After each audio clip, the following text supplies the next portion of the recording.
Okay, Assalamualaikum YB. I am Tasnim Lokman and I am Sharifah Shahira. thank you so much for joining us on Fireside Chat with Sinar Daily. YB Izham, I know who you are, but does the audience know who you are? Could you introduce yourself first to everyone who's listening and watching us on Sinar Daily right now? Okay, first, Waalaikumsalam warahmatullahi wabarakatuh. Thank you, Tasnim dan Sharifah daripada Sinar Delhi for agreeing to come to my office, humble office, to have into a session where we talk about few things. I introduce myself. My name is Izham bin Hashim. IR Izham bin Hashim. Okay. So for engineer. So in Selangor at the moment, I'm the second term as the executive councillor for state government of Selangor in infrastructure and agriculture.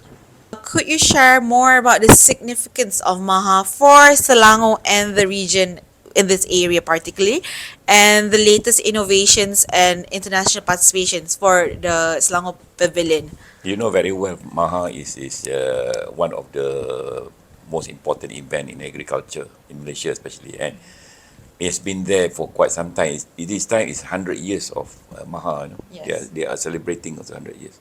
So it means a lot. And I realized that post-pandemic and COVID-19, the issue on food security become very prominent. Everybody start talking about, it's become a buzzword, this food security. That's why this is, although it is organized every 2 years, once every 2 years, but now this year is more significant because of the 100 years and also because of the pandemic. Immediate after pandemic, you don't realize that. After 1 year after that, you realize that it's so important about food security. And this is the biggest event that showcase all the aspect on agriculture and horticulture. Okay.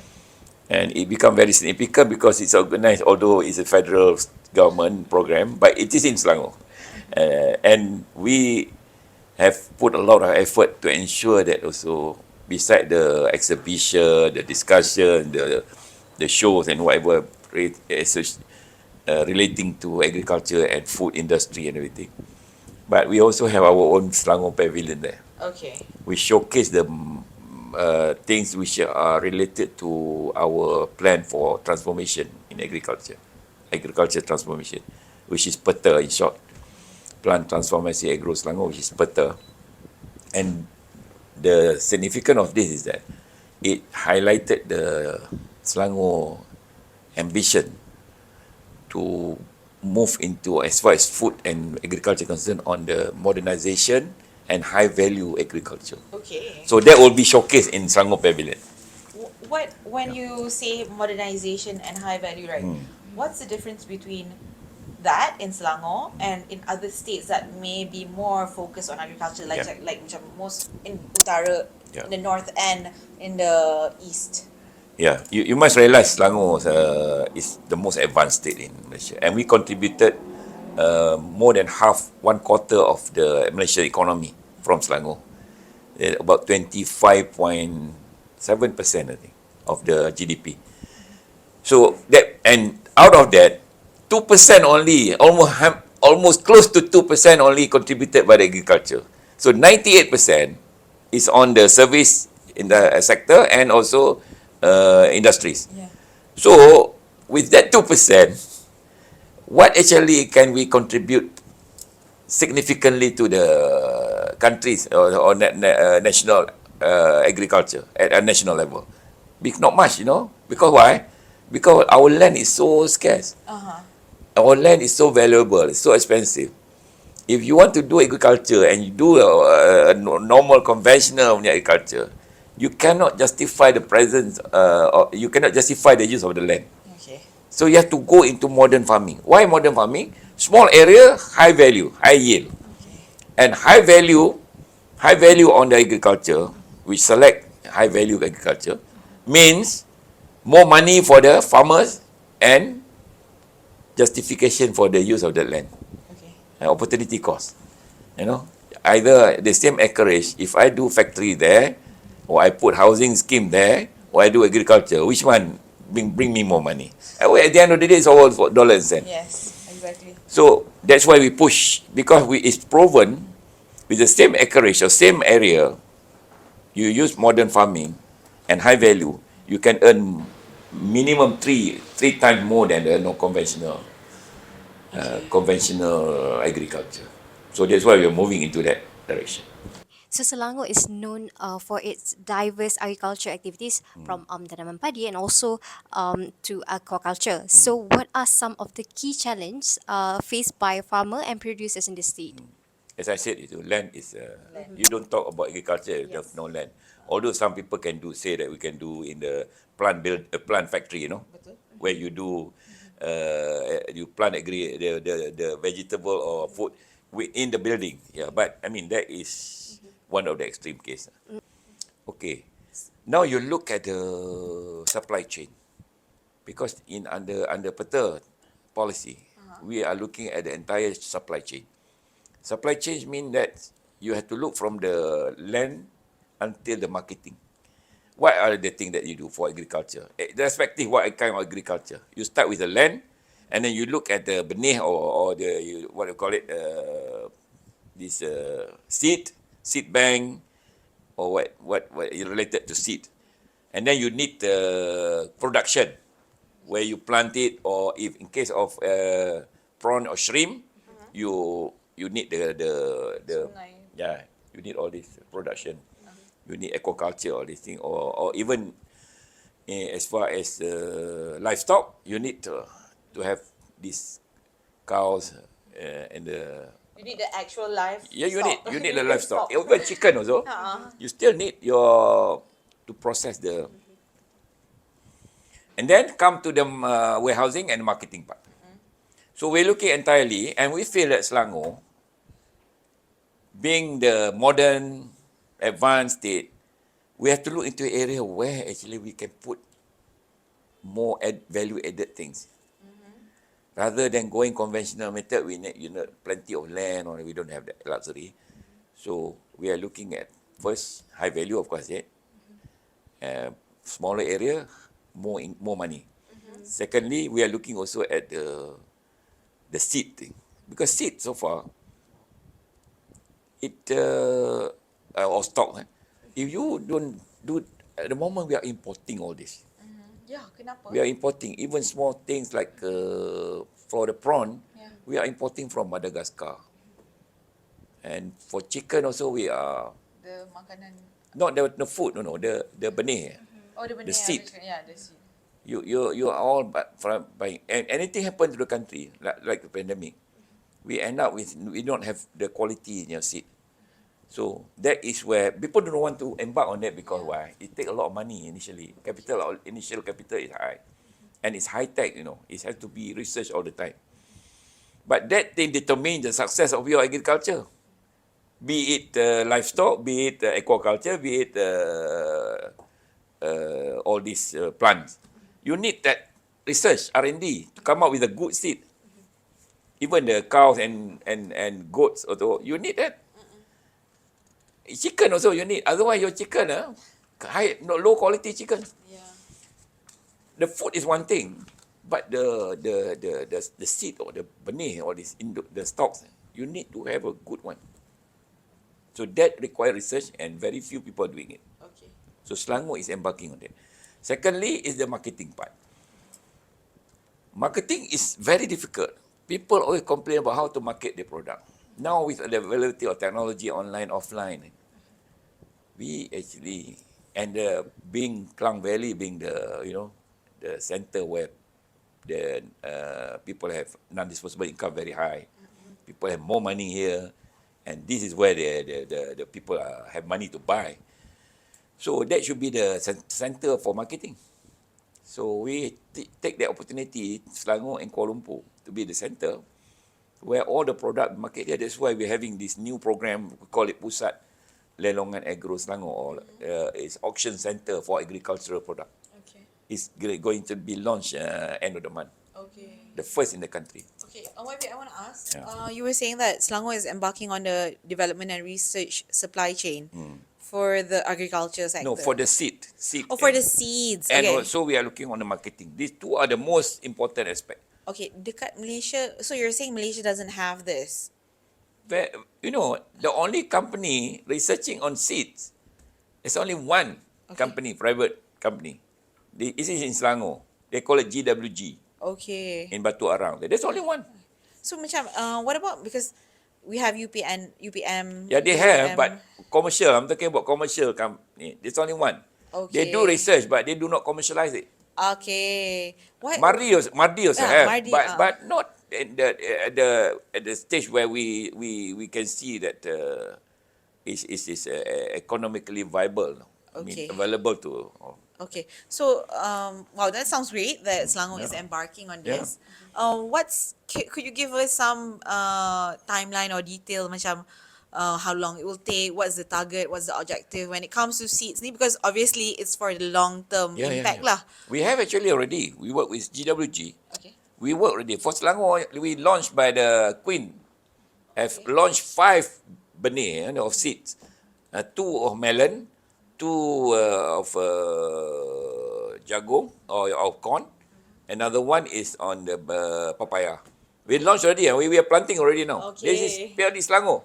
And we are continuously researching and we're looking into prawn, white prawn or tiger prawn, and also some on the fish. Fish, we have the research here been done here is gurami. Okay. Gurami is in Malay is kalue lah. Gurami is in English.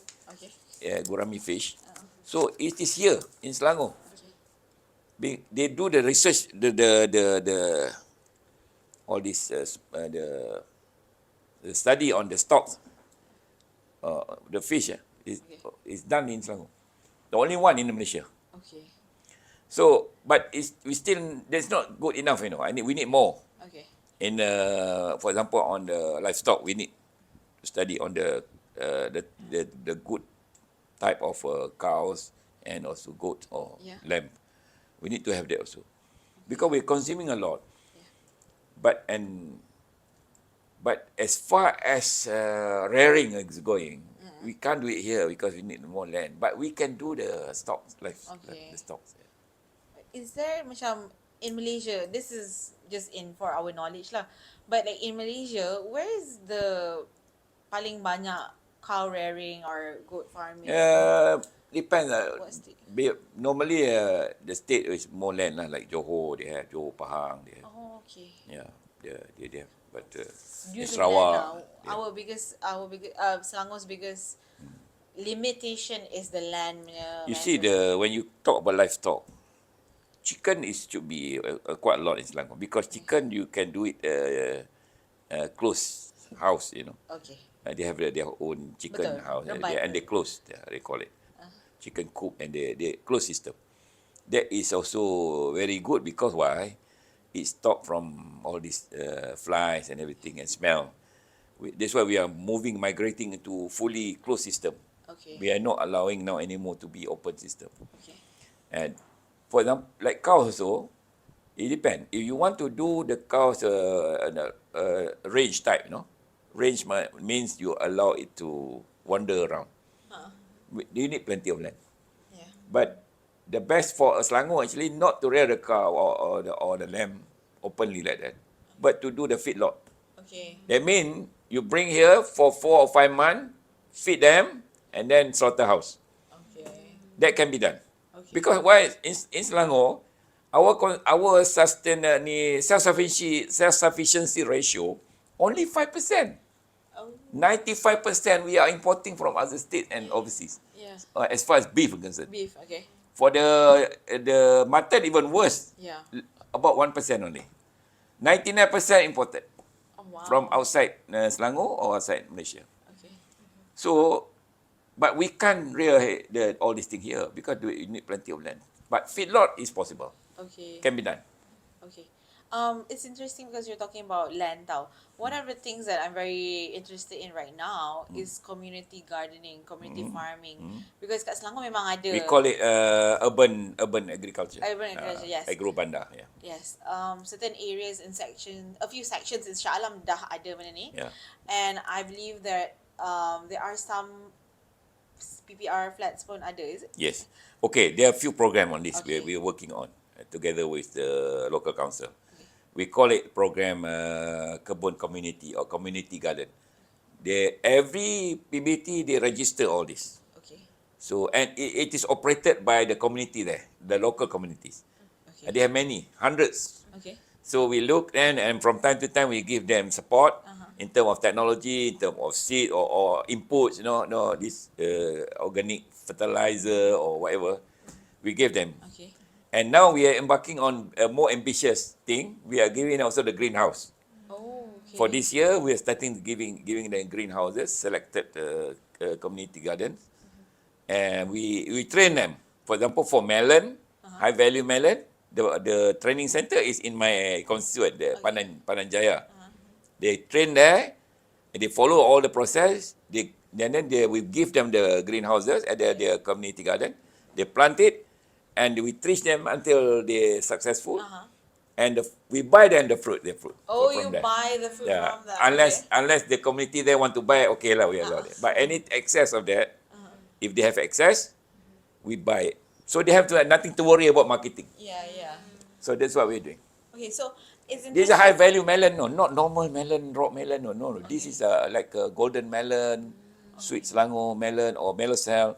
These are good melon and Selangor melon. Maybe YB boleh bawa kita. Oh, I can show you if you were to visit Selangor Pavilion in Maha, you can see the melocell. Melocell, They call it melocell, melon Selangor. Oh, okay. It is very sweet, very tasty, and very expensive. Okay. The kids, they don't have much things to do compared to dulu because, sekarang gadgets and potential crimes, So macam in these areas, macam Selangor, aku punya housing areas or like PPR, is there any macam initiative nak buat, mari budak kanak-kanak belajar, I mean? I understand what you're driving at. You're arriving at. The thing is about pertanian, agriculture. People always see that as the dirty, difficult job. Not dangerous, but dirty and difficult. Yes. With the very hot, very dirty, and then not much money. Betul. Tapi But that is only, that is cliche lah. Yes. That happened long time ago. Not now. yes. Of course, there are still conventional agriculture like corn. If you do corn, you cannot do under the greenhouse. It need a lot of sunlight, plenty of sunlight. You have to do it outside. Yes. Or even pineapple, you have to do it outside. Yes. But when you have modern farming with the use of technology now, Internet of Things, that we are going to showcase you in Selangor Pavilion. Okay. You can visit there. We showcase you. They just like going to office.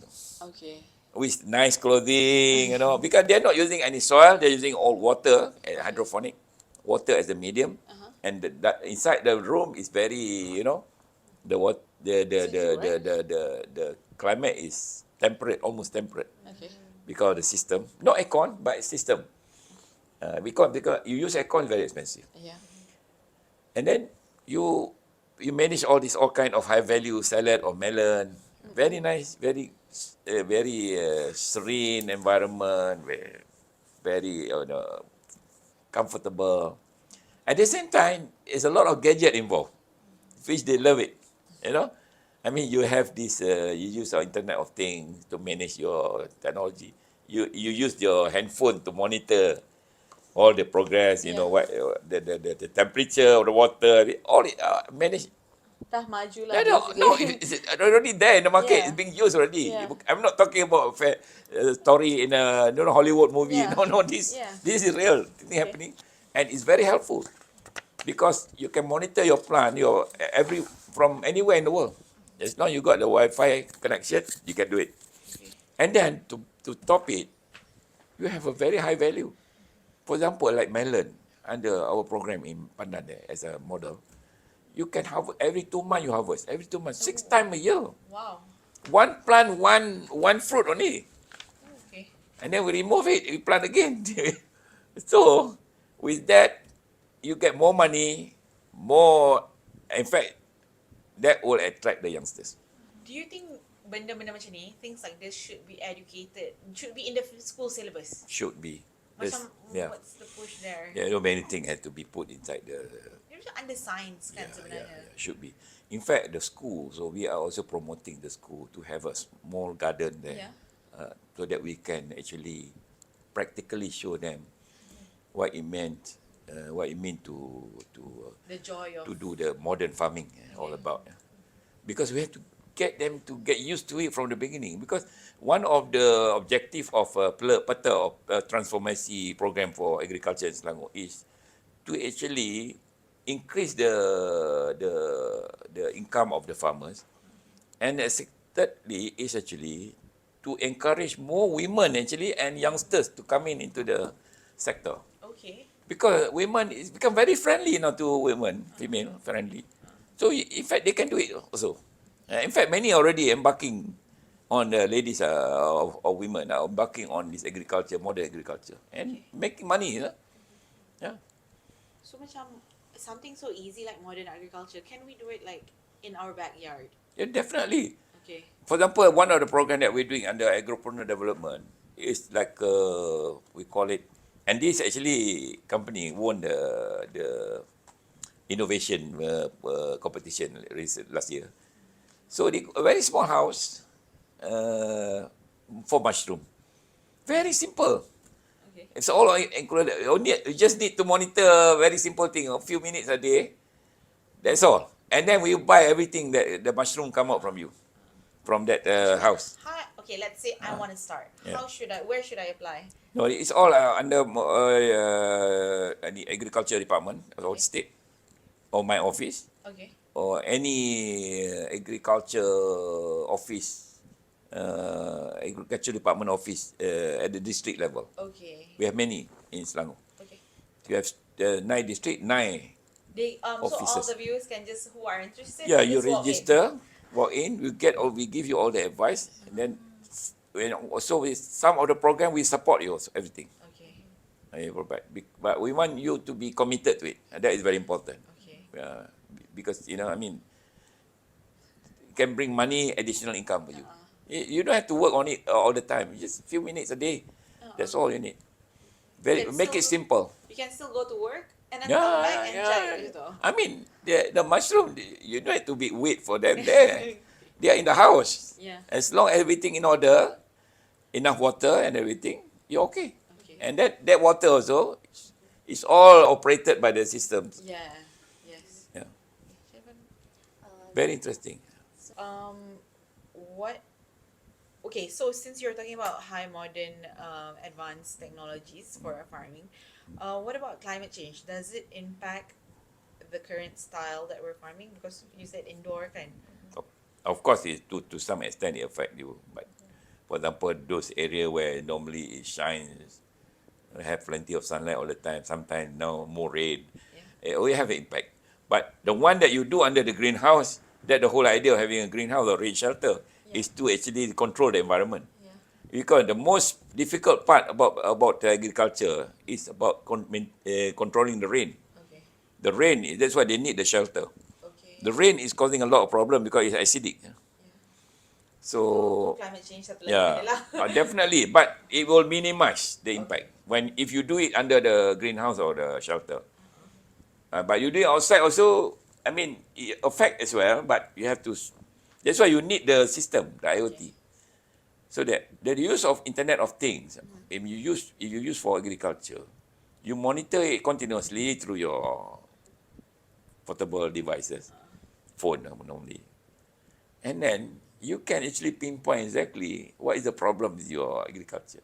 Okay, this particular area is less, not enough fertilizer. So you just use fertilizer because you know based on your feedback, your sensor, you know exactly what to do. But if you don't have that, you'll be applying, wasting your fertilizer all over the place, pesticide all over the place, whereas you don't need that. It's a waste. Honestly, okay, I'm coming from a non-farming background. I do Yeah. not really know how to. I don't even know how to keep my plants alive. Yeah. But right now, what you're telling me is like there is a sensor in the plants, and they can tell you how much food. Yeah, It's like you the can plants monitor are it. talking to you. Yeah. So Of course, you need to learn basic about agriculture. yeah. What are the things you need, what kind of baja or fertilizers that you need. Of course, they're basic only. But once you understand that, the system will work for you. Okay. You know what to monitor, what to put, what to use, input, what kind of budget at what time. You know already. This sounds like the future. Yeah, yeah. In fact, it's now. It's It's not now. future anymore. It's It's not. now. It's present It's time. happening. So much. I'm like when you're talking about this Not right just now. about agriculture. I can quote you the project that we're doing, which Okay. is successful for last 2 years, Okay. which is on the freshwater lobster. Okay. It is in Ulu Langat there. It's under the one building. Okay. They use container fiber Uh-huh. from the small to big one. Everything is monitored. So we know exactly the salinity of the water, the temperature of the water. In the moment they detect salinity is dropping, it will inject something else, some solution there to stabilize again. Wow. It's there already. Okay. Okay. Okay. This sounds amazing. Tapi One like in the kilo of whole. that lobster, you know how much it costs? How much? Now in the market, 120 ringgit a kilo. Wow. That's quite It's okay. cheaper than the Yeah. sea one. Yeah, It's cheaper, definitely. but it's And then we get to eat lobster. Yeah, it's tasty. Okay. It's orange in color when you cook it. So, okay, in the whole of Selangor, because you're saying it's already happening now, and people can just walk in and I want to try do this, I want to try do that. So, sorry, YB, for the whole country, how many percent of the farmers?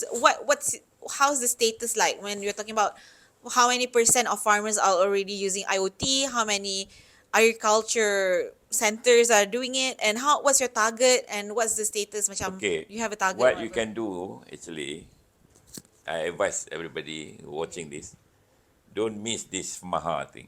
Okay. Okay. You go there. Other than Pavilion Selangor, also they have all these IoTs. But Selangor, definitely our team is there.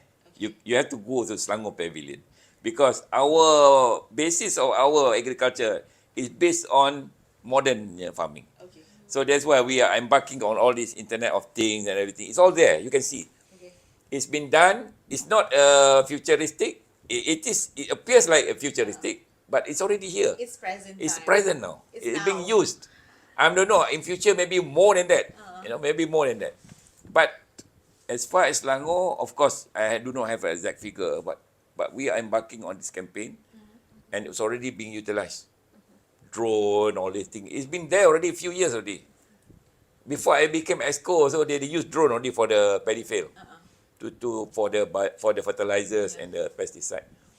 So the level of usage of IoT too, that one is still quite new. But the use of modern equipment for in agriculture, that one is quite considerable in Selangor.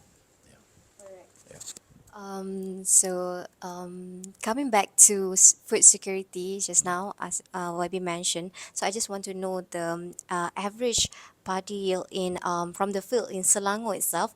Is it enough to cater the people in Selangor in the case of food scarcity? No, not really. Our country, we don't have enough rice to. In general, the whole No, country. we can't. won't have. Our self-sufficiency ratio is about 64%. That's all. That's all we can produce. We are importing a lot of rice to the country. Selangor, as I mentioned to you, paddy is land intensive. We have about nearly 18,000 plus hectares of paddy in the northwest of Selangor. Northwest of Selangor. They call it Barat Laut. We have 18,000 plus, that's all we can offer. We don't have no plan to increase the land because why? Paddy is very land intensive. We do not have the land anymore. But we can improve the productivity. We can go into 5 times for 2 years planting. We can improve on the yield. Now the yield has dropped a bit because of the disease and everything. It's about average of almost 4 ton per hectare. In fact, we used to have 8 ton or 10 ton per hectare. So we now have to work into the use of modern farming in paddy in order to improve the yield. We maintain the same size, but more paddy or more rice coming from that area. So that is better because our land is very expensive. Yeah. All Alright, so other plans to plant like cassava or other produce to substitute with the rice. Not in Selangor. Selangor, we don't embark on because to us, these are low value things. Of course, if the farmer want to do it, they are doing it lah. But as we embark on this, we normally will promote high value product like ginger. We are importing about 300 million a year to Malaysia, more than 300 million a year. So that actually we can actually, as far as food security for the country, not for the state, for the country, Selangor will contribute in that particular area of high value. Okay. We can't be doing things like other state, where they can, let us increase the more area for the paddy field. No, we can't do that. We can contribute because why? We do not have enough land in Selangor. It's very expensive land. Yeah. So we can contribute the high value melon, high value salad, ginger. Ginger, these are high value things, like corn grain. Corn grain, we are starting to embark, and now we have total area about 500 acres that we are doing now, stage by stage. Okay. Because we are importing more than 3 billion a year for corn grain, for the food, for the animal feed. So, but eventually other states has to come in to do it. Because we can support on the technology, on the expertise, but in far as land, that's all we can do, about 500 acres only. But that is very small. It's only we are producing hardly 2% or 3% of our requirement for the country. Okay. We need 4 million ton of corn grain a year. Yes. So There was a huge setback when the Ukraine war started, right? And so we are importing a lot, 97%. yes. How 97% is a lot? And it's going to increase because we are eating a lot of chicken. No, Yes. not me, but I mean, most In of the general, people the eat a lot of Malaysians, chicken. like- I am okay without chicken. But some people, they need chicken every day. What are we doing about the grains itself? Macam, are we planning? There are two ways of doing. One is to encourage area state with a bigger land to plant corn grain. We have the technology now. Those days people say, okay, we can do it in Malaysia. No way, can do. Okay. I prove that we can Okay. do because Selangor have done it.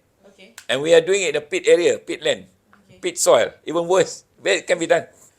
You can come Selangor, you can take a Selangor look. tak plan nak collaborate with any states? No, we are collaborating now. Okay. Yeah. So like, We are looking now for East Pahang, Sabah.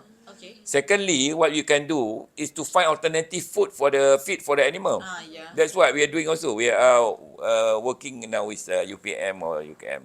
We did before, but we continue now Okay. to find Mardi to find alternative feed for the animal. Okay. For example, ikan bandaraya. You know what? It's very popular now. Ikan bandaraya. Yes. I'm promoting it. RM1 per kilo. I see it everywhere. So ikan bandaraya, it's a lot. It is almost infestation now Yes. going on in our river. It's a lot. Yeah. So that actually can be used beside fertilizer, organic. We can use that also for alternative food for them because high protein. We are doing it now, and we found out if we pelletize it for the animal feed or fish feed, the price is 30% lower. Wow. So your ikan bandara itu is just like in the sungai everywhere, right? And Yeah, people everywhere, we don't and also pond. Yeah, we don't want that fish to be. I mean, It's, humans it's, cannot eat it is not. It's alien. It's not our fish. right? Okay. It is invasive. Nak ambil tu, nak buat jadi feed tu semua, so it's like a whole process. Yeah, we're now, doing it. Yeah, official. we have because we work with in University Selangor in Okay. itself.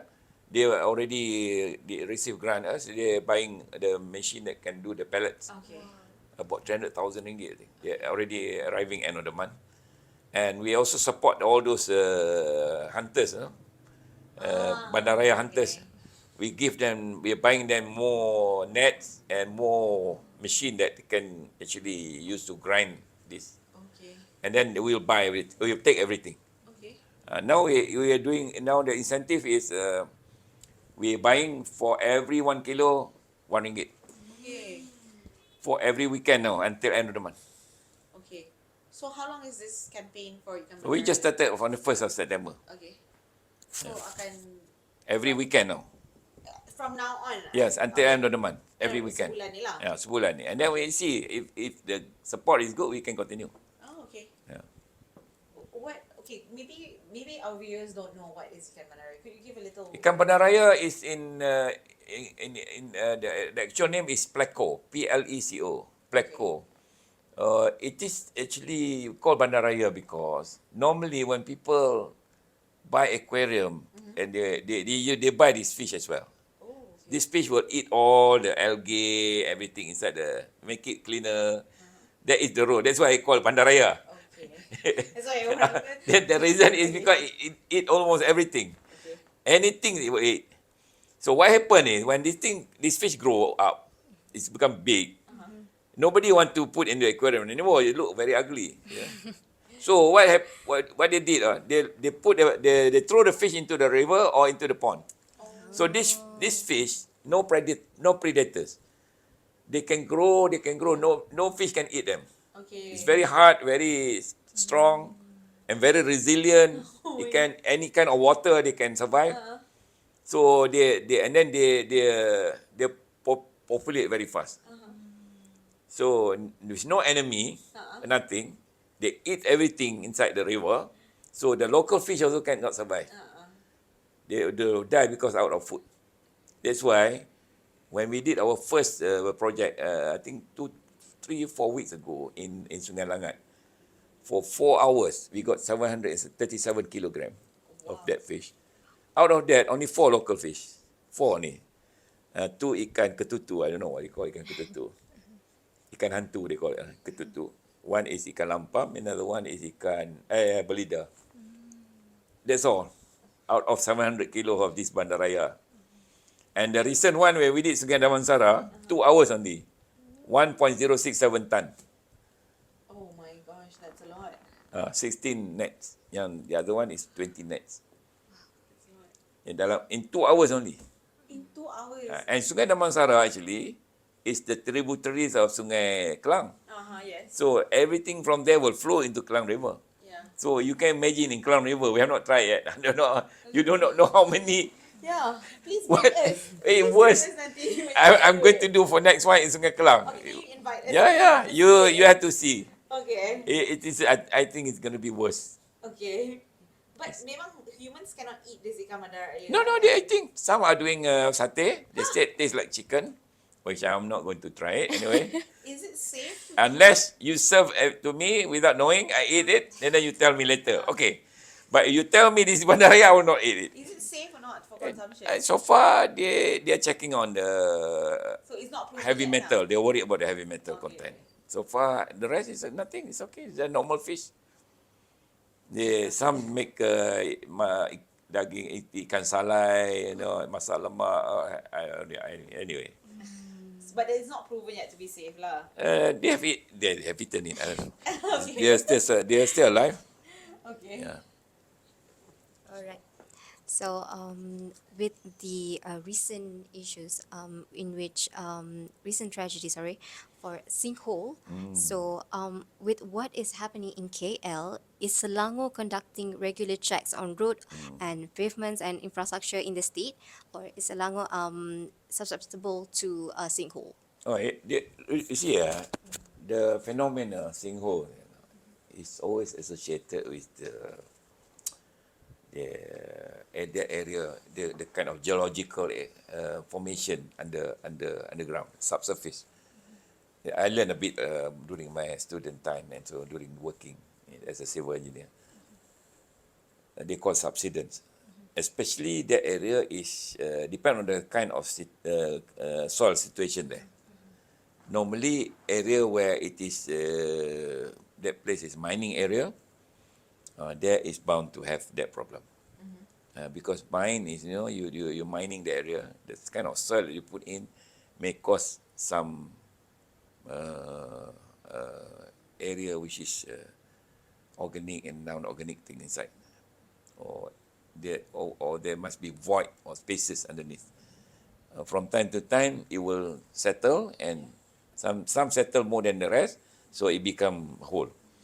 That can be one possibility. The second one is the existence of underground water.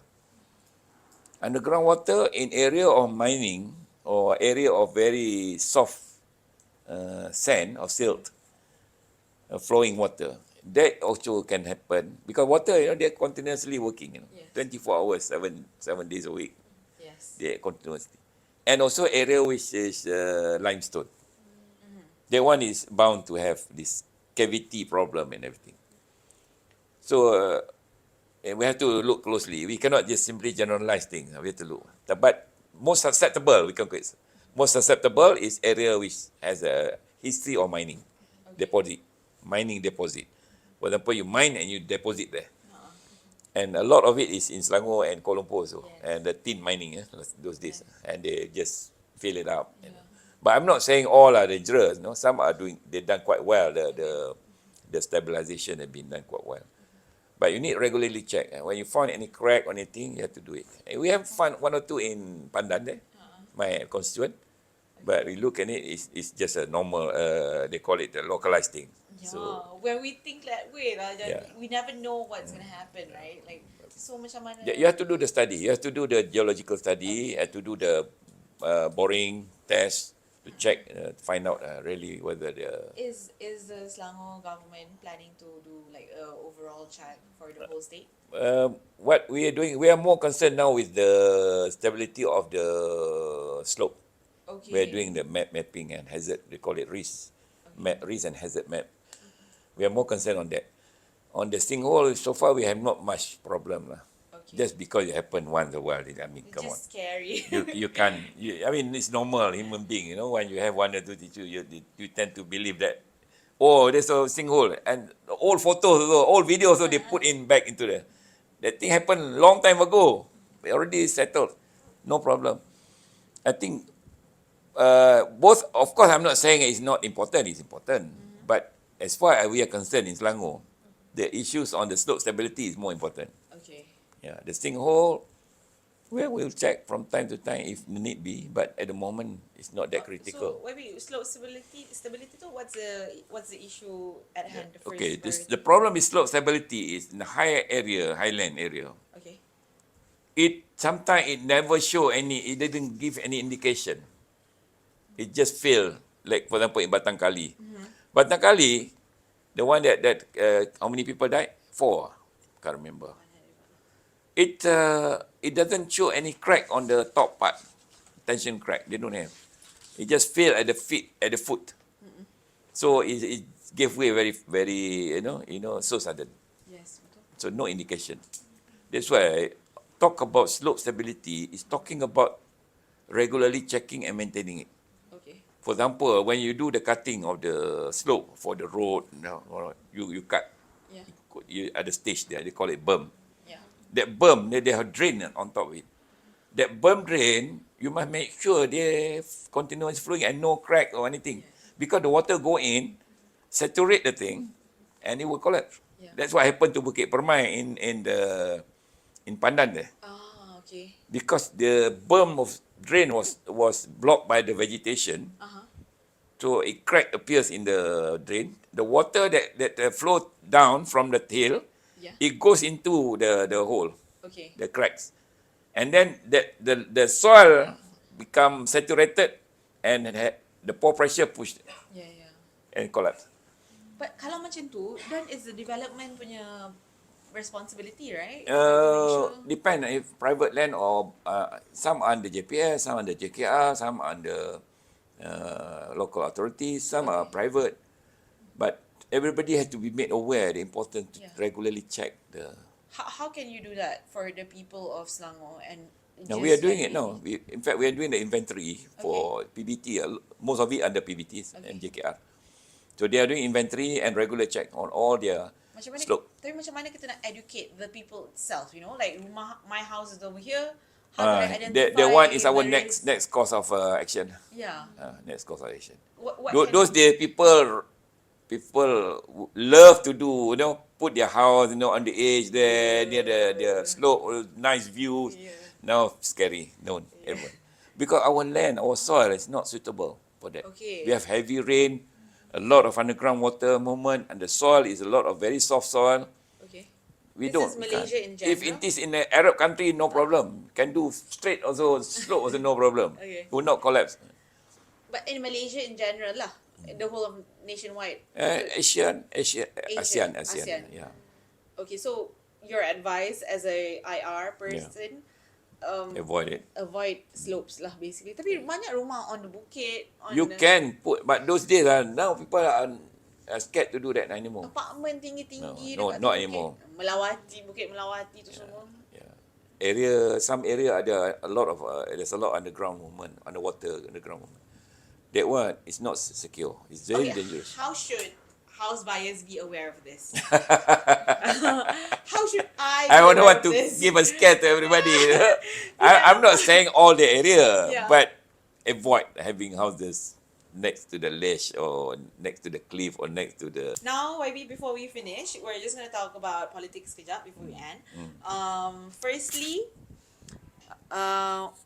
kita nak comment sikit about Negeri and the upcoming Mahkota elections. Okay. Okay, just in general, from what we saw BN regaining power, but it's just one election je lah. Baru je one.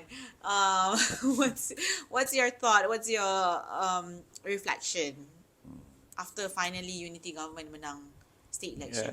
Yeah, I think as far as all the by-election that we did after the general election we found out that I think the Perpaduan win more than them, than the opposition. Okay. So I mean, you can talk about. It's very difficult to put everything under in one basket, you see, because when you talk about by-elections, there's a lot of other criteria you have to consider. The local issues, the candidates, the composition of the voters. It's not the same. And the issues and then the kind of candidates. Sometimes everything is the same, but the candidate is, unknown and people don't like it. And now very smart, with all the availability of the social media and everything. Life are not the same anymore. So we have to accept that. And then of course the Undi 18 thing also have contributed also to the changes. So what I'm saying, it is good to win the Perpaduan, but we found out from our analysis a lot of support from the youngsters. This is very promising. Okay. That shows a very good, promising start for revival of the support for especially UMNO lah, Barisan Nasional, and it helps the Perpaduan to be stronger. How is it working with UMNO? Politics is not as simple as ABC. You have to give and take, a lot of compromise, a lot of horse trading has to be done. So that's why, but everybody must remember at the end of the day, it's all about the country and the people. So the problem is those who actually goes against this, I think they will receive the punishment from the rakyat Okay. eventually. And what do you feel? How do you feel about the performance? Like, you betul, YB cakap, there are different criteria in each state by-election. It Yeah. is in each by-election. Yeah. We saw what happened in Sungai Bakap where it was quite. We thought PH would win. Yeah. It was so promising. The campaign trail was so promising. Sure. But what we gather from our team on the ground was the fact that a lot of people were angry with the federal government. Lepas tu federal government punya ministers pula datang berkempen. So macam Politics are all about perception. yes. If people make decision, unfortunately in Malaysia, based on perception. Yes. And if you were to, that's why I spend very little time on the social media actually. Oh, okay. But everybody is there, I mean. Yeah, I mean that, but we still need to go in. What I'm saying is, it doesn't actually affect me so much, Okay. because if you look, for example, TikTok, I don't know whether it's truth or not. Very difficult who's going to actually ascertain or verify what the kind of information that is in the TikTok. I heard a few people talking. For example, the latest one about this one lady talking about the Sungai Kelang or Korek Sungai, whatever. I do not know what she's talking about. She doesn't understand at all. Kesian sama. I pity her actually. What she should have done, can come my office so I can explain to her what is it. Okay. Similarly, those who talk but they don't understand, you make a fool of yourself. But who's going to ascertain them? Okay. Ascertain that thing is the truth or not? I love the fact you're saying this because at the end of the day, we don't know what is the truth It's or all not. perception. It's all perception. Everything has to be checked. Yeah. And But the nobody only- is there to check, no, or care to check. Betul. Like the only location where we are bound by facts and ethics is media, news agency. Kita subjected to ethics and telling the truth lah They tell basically. the truth. So macam, but you have to admit the Actually, fact not that just that. Even from religious point of view, there's a ayah okay. talk about tabayyun. Tabayyun ni means to dalam itu ayat Quran dah. Saya tak ingat surah apa ayat mana. Tapi the word is tabayyun. Okay. Tabayyun ni mean to verify. Yes. That means the religion taught us. You imagine, I was telling everybody, if I were to do something, say something wrong, or some kind of macam fitnah lah, something of, I said something, how many people go to look at it? Maybe 1,000, 2,000, 100,000, 1 million. Yeah. And then I suddenly found out that what I said is purely nonsense and untrue. I go back and apologize. You think the same people will see? It's different people. Yeah. Though how you go on earth going to go and explain to every single one that saw earlier Yeah. that I'm sorry, I make mistake. Yeah. That's why I said, you actually, from religious point of view, you can easily commit a lot of sin. And that's why before you say anything, you make sure it's the truth, nothing else. That's a great point. But Yeah. masalahnya sekarang not even younger people. The older one. people Oh, bukan older, professor. obsessed with I'm surprised TikTok. sometimes. Professor believe, dia kata DAP is going to take over the country. Hey, berapa seat DAP ni? How many seat? You do your mathematics lah, you professor. You can't do it. I don't remember the one leader of one party, very big party also. Okay. I So remember. your former party. I'm not going to say anything. You know what I said? This election in Sarawak, if DAP win the election in Sarawak, that was not this election lah, previous one, the earlier before that. They're going to join Singapore and form the alliance with Singapore. So idiotic.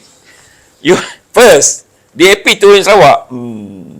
Well, that's one. Secondly, what on earth, why DAP want to go and merge with Singapore? Sarawak, It doesn't make sense at all. Just because they are so scared of DAP, I don't know why they are so paranoia with DAP. Come on, sometimes your story, better make sense lah. Don't just. Now they're making fun of DAP now, baja DAP. Dia ada satu jenis, one type of fertilizer that the Kementerian is giving to the farmers for paddy. Dia baja DAP. That baja was there long time ago, during all the government before. DAP itu bukan DAP party. DAP itu diammonium phosphate. DAP. They make fun of it. They say, DAP, baja also don't name DAP. Idiot. When we do school days, our forefathers, they like to scare us, because they don't want to use the normal logic, because it takes longer to explain to you. So the best actually to scare you. Hey, you don't pass through this, that tree, there's hantu there, So, okay, they scared. They make us scared every day so that we don't go out at night, balik out, come early, back early, everything. Until at one point, they also believe that hantu there. So they also scared going there. You see, you're making fun of trying to scare others. Eventually, you believe also in what you're saying. Although nobody has seen it. So what I'm trying to say in politics, in Malaysia, you have to educate yourself. For example, when the Prime Minister, the current Malaysian government, they want to float the chicken. float in terms of price. Yes. People so scared. Oh, the chicken will be very expensive. Now they float a free price. Yeah. You see what? This is even cheaper now. Cheaper chicken, yes. So, same similar case with the diesel. Yeah. I'm so scared. Huh? Do you think affect the price? No. Because why? It meant actually, like for example when we did sardine, the free yeah. water. Oh, people, oh, I mean 11 ringgit for rich people. What is there? 11 ringgit a month subsidy, 20 cubic meter. So we reorganize the schemes, reintroduce the scheme because we want to give that 11 ringgit or 20 cubic meter of water, free water, to the people who deserve it. That's what we're doing. And now, at that time, we spend 180 million a year for the subsidy. And the rich people, or even the medium class, they don't care. So 11 ringgit, they don't see anything. Yeah. So we give only to those who are B40 or that low. Now you see, we only spend 30 or 40, maybe 50 million only. Okay. And now people quiet, not saying anything. Not much there. No, we subsidize a lot of things. Yeah. When I travel to other countries, Okay. Japan, Thailand, Thailand, our neighbor, the government not giving anything. Not subsidizing anything. So more dia buat sendiri, dia belah lembu, they rare cows, milk, the industry, all loan, they buy, and they very productive. Okay. Because why? They're not getting. The question is, should we be subsidizing for the rakyat? To me, very simple. We subsidize where the people should deserve it. Okay. And I keep saying many things, and this is very controversial, but I'm not saying that I'm against all this. But what I'm saying, the most subsidized agriculture product is paddy. And it's less productive. Betul. It's the worst. It's not enough, right? It's not enough to feed the whole country, right? The nanas, very little subsidy. Sometimes they give dia punya solo, dia punya benih. But they are the most productive. Doing very well. You make money, a lot of money in pineapples. Okay. Something wrong somewhere here, but I'm not saying what. But it need to be do, and we have to work with all the stakeholders. Yeah. I'm not blaming anybody here, but everybody has to work and see where do we go wrong. Okay. That should be the way. Even our religion teach us that way. We always hijrah, no? Hijrah means going from bad to good, from good to very good. We improve all the time. Yeah. So we find out what is wrong with us. Find a way to improve it. Yeah. No need to get offensive or defensive or whatever. I mean, after all, everybody want to see what is good for everybody. Yes. We spend with that kind of money, we can do a lot of things, billions. Since GE15, under the Marani government, before we reach the anniversary, we're going to have budget 2025. Of course, that's the federal government budget, but what's your hopes in terms of the budget itself, and how does it spill over ke Selangor? You know very well that Selangor is as I mentioned earlier, contributor to the national economy a lot. But unfortunately, some of the things that we requested that we need, the requirement is not the same from state to state. Our requirement will be different. We have money on our own to do some of the things that other state cannot do. But there are things that require help from the federal government, which sometimes delay and sometimes not getting it. For example, the dredging of river. Sungai Kelang River was not dredged for the last 20 years. And we got a lot of sampah inside and a lot of garbage, 3 meters deep. So we have to fork out our own money to do it. It's about 700 million going to cost us from Kelang. So that is, to me, unacceptable for the federal government should consider all this. And then the flood mitigation scheme, I thank them for giving a lot for Selangor. But Selangor being the advanced state, and also we have a lot of infrastructure and a lot of population is bigger here. So they need to improve on that. Because why we are getting sometimes late, sometimes not the one we are requesting, we are not getting it. So we have problem planning for our flood mitigation program. Yeah. and it's causing a lot of problem to the people of Selangor. So that kind of things, but now it's better than before in Okay. terms of cooperation. I cannot deny that. I don't deny that. It's getting better, but we can improve further. Okay. Okay. But Maybe- one of the things I like to say, which I feel that I still feel strongly about this. I've been saying it, but nobody's so far want to listen to it. Okay, we will listen. I still believe, why do we put highways? Because we want to move a lot of vehicle at the same time. Okay. That's why the purpose of highways, to Yes. connect all the cities. But we need the highway for water. This is something Highways for water. beyond. Okay. This is thinking outside not outside the box, without the box. This is a game changer. How do you? I have studied this and come up with this based on my discussion with various people, consultants and everything. We need to have actually a highway for water to carry the water from upstream, highland, Kuala Lumpur and Selangor to the sea. Okay. In preparation for future unforeseen this climate change punya issues. Because why?